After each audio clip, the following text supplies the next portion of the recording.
Download and install the EzDx app from Google Play Store. Tap Open.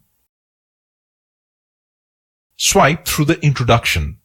Tap Get Started. Log in with the user ID and password provided to you.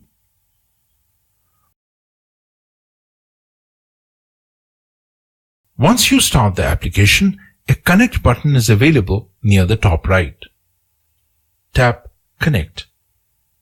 Available devices are displayed. Tap and choose a device to connect to. You hear a beep as the connection is made. Once it connects, the app displays Device Connected.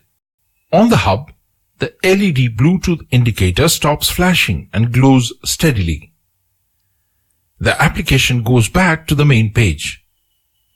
The Bluetooth connectivity indicator is displayed.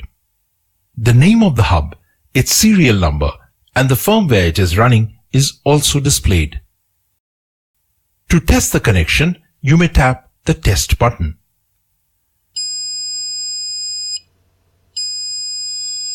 You hear two long beeps indicating that the connection is on.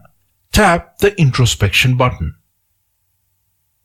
The testing modules that are available and functioning properly are now listed. You can customize the name of the device by editing the name of the hub by pressing the Pen button.